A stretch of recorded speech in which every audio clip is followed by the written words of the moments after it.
항만은 원래 지방 항만에서 로컬 포트에서 리저널 허브 포트, 메가 허브 포트라고 하는 이제 단계별로 이제 성장을 하는데 부산항은 이제 지방 항만에서 지역 거점항에서 중심항까지 허브 포트까지 왔습니다. 부산항이 메가 허브 포트라고 하는 대륙의 대표 항구가 되기 위한 단계로 가느냐 못 가느냐 그 기로에 이제 놓여 있다고 봅니다. 그러면 이제 부산항이 메가 허브 포트로 되기 위한 두 가지 조건이 있는데 하나는 다른 허브 포트들이 부산항을 경유하는 그걸 우리는 스위칭형 환적이라고 얘기를 합니다.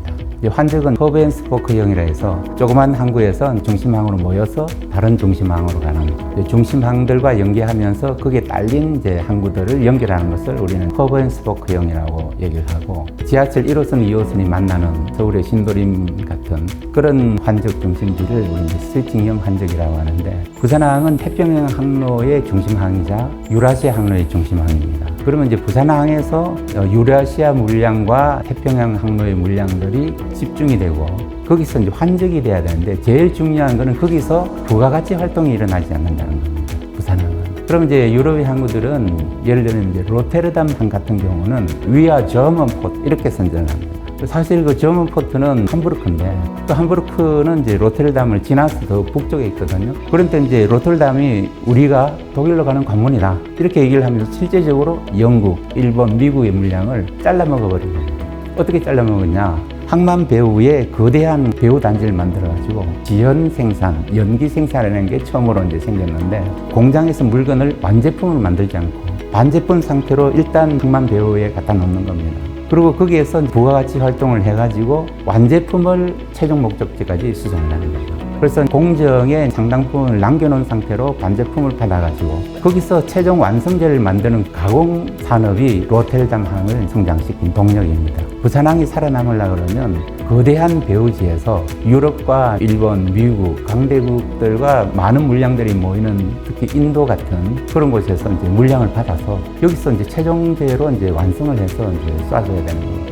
만약에 그렇게만 된다 그러면 중국의 상당한 물량이 부산항으로 옵니다. 왜냐하면 마감 처리는 한국이 훨씬 더 중국보다 잘하거든요. 그러면 중국 제품이 메이드 인 차이나가 아니고 어셈블드 바이 코리아가 되는 거죠. 우리 글로벌 제품들 그렇지 않습니까? 어셈블드 바이 코리아 하면 어떤 제품은 일제, 어떤 제품은 뭐 중국제, 한국제가 섞여 있는 거거든요. 완성을 누가 했는가 중요하거든요. 그 배후 산업 단지가 항만과 조화가 이루어지는 것이 로테르담 항이고 그런 모델을 우리가 확보를 해야만이 부산항이 살아나는 거죠. 언제까지 우리가 이제 환적 물량에 목을 낼 수는 없는 거거든요. 물량을 창출해야 됩니다. 세트입니다. 항구가 있고 배후 단지가 있어야 부가가치 활동이 일어나잖아요.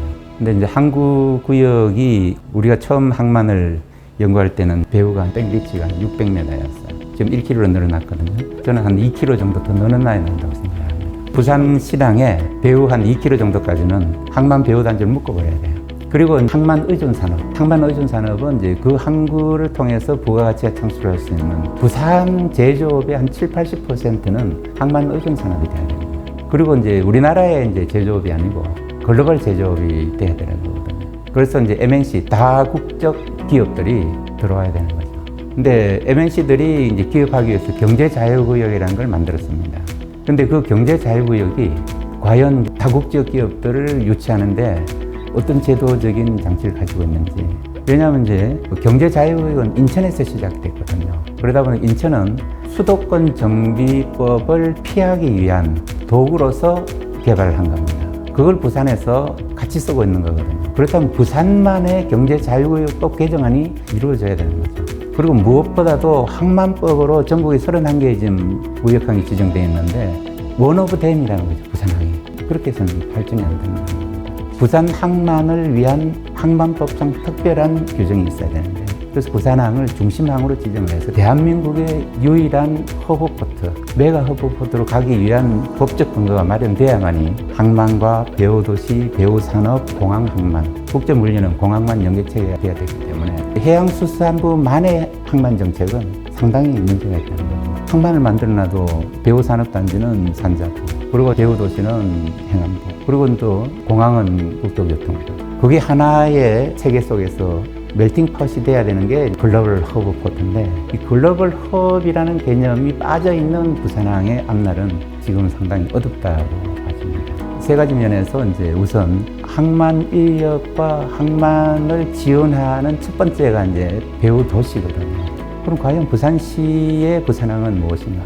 부산 북항은 바로 부산에 포위되어 있습니다만 부산과 일체형이 되어 있어요. 부산 선양이 부산 시민들이 부산항이라고 어느 정도의 애정을 가지고 있습니다. 부산 시민 보고 신항에 가봤습니까?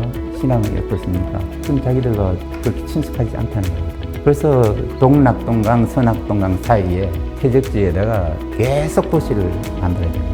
부산도 이제는 동락동강, 서낙동강 사이에 집중적으로 거기에 산업도시를 만들어야 되고, 그게 이제 항만을 지원하고 항만 배후단지를 지원하는 도시가 생겨서 그게 이제 경상남도와 부산이 이 하나의 협업도시가 돼야 됩니다.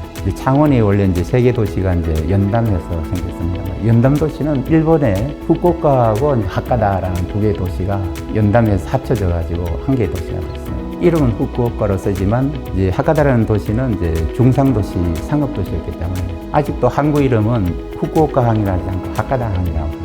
그렇다면 이제 창원과 사실은 부산과 울산이 하나의 그 도시권을 통합을 해야 되는 거죠. 그래서 이제 소위 이제 연담도시, 광역도시라는 개념이 생겨야 되는데, 부산 광역시가 아니고 동남권 광역시가 돼야 되는 거죠. 그래서 그 동남권 광역시가 일체화돼서 울산의 산업, 창원의 이제 각종 해양내적 관광부터 시작해서 거기 또 이제 거대한 산업이 있습니다. 그리고 이제 부산의 이제 항만과 공항 이런 것들이 창원, 울산, 부산이 하나의 거대한 광역 연담 도시가 된다 그러면 거기서 만들어진 물량은 엄청나는 거거든요. 그리고 이제 그런 물량이 항만 배후에 백리치 한 2km 정도 권역을 쫙 다 해도 모자랄 정도의 물량이 창출이 됩니다.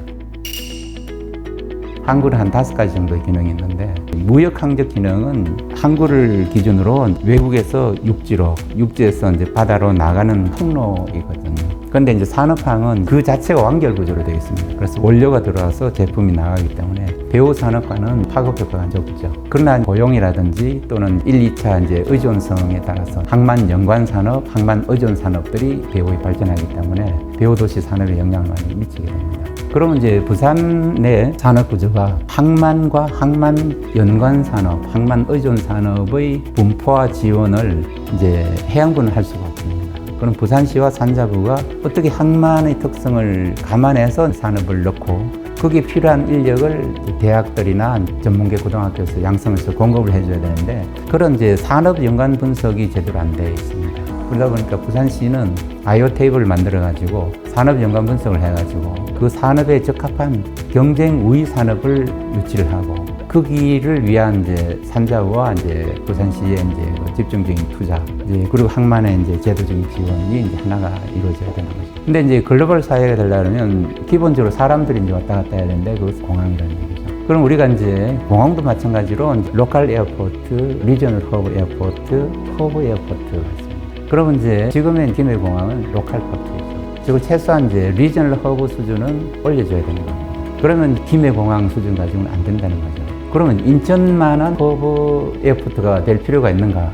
궁극적으로는 이제 돼야 되겠지만, 지금 당장은 우선 로컬 에어포트에서 리저널 에어포트라도 돼야 되는 거죠. 그래서 이제 부산 공항에서 환승객들이 다른 공항에서 와서 여기서 유럽으로도 가고 미국으로 가야 되는데 지금은 인천으로 온단 말이에요. 그러면 국가공항만 체계에서는 인천국제공항과 부산항을 어떻게 연결할 건지 직접 연결은 안 되죠. 그러면 이제 인천국제공항과 인천항, 부산항과 이제 김해국제공항입니다. 부산국제공항이라고 하겠습니다. 부산국제공항이 4개가 트위스트형으로 이제 결합이 되게 되면 공항만 네트워크라는 게 생깁니다. 항만의 물류와 이제 공항의 인류가 일체형이 되는 거죠. 한 번만 꼬우면 딱 연결이 됩니다. 그래서 이제 그런 부분이 부산의 발전 전략으로서 부산공항을 만들어야 된다. 김해공항을 확장을 해가지고 또는 새로운 가덕신공항을 이제 개발해서 지금 상태로는 부산항의 발전에 도움도 못 될 뿐더러 오히려 이제 지장이 됩니다. 전 세계 이제 메가 허브포트의 제일 첫 번째 요건이 공항입니다. 그래서 어디가 메가 허브포트가 될 것인가 딱 정해져 있습니다. 상하이,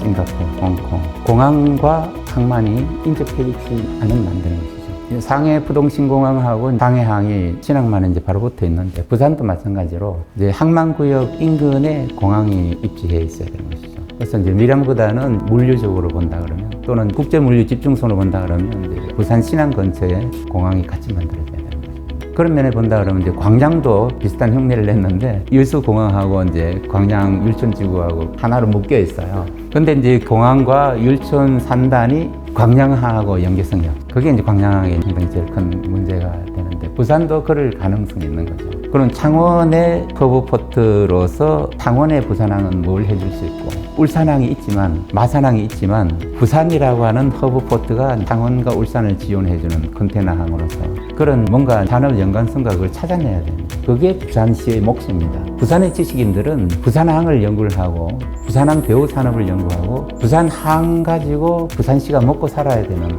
그리고 창원과 울산을 흡수해서 광역 부산권의 주인이다. 해양수도라는 의식을 가져야 되는 것입니다. 그런 해양수도적 중심성을 확보 못한 시민들과 그 기능을 못하는 부산항의 앞날은 걱정이 된다는 거죠. 그게 부산항의 이제 그 한계이고 그걸 극복하는 방법은 중심항이라고 하는 항만법에 새로운 법을 만들어서 부산항과 배후도시, 배후산업, 공항만이 이제 서로 연관이 될 수 있는 법적 근거가 있어야 돼요. 특별법을 만들든지 항만법에 먼저 만들어 놓고 그 항만은 특별법으로 다시 또 이관을 하면 되거든요. 그리고 그런 4개의 그 정부 부처가 통합이 되지 않으면 부산항의 메가 허브포트 전략에 한계가 있다 할 때, 맞습니다.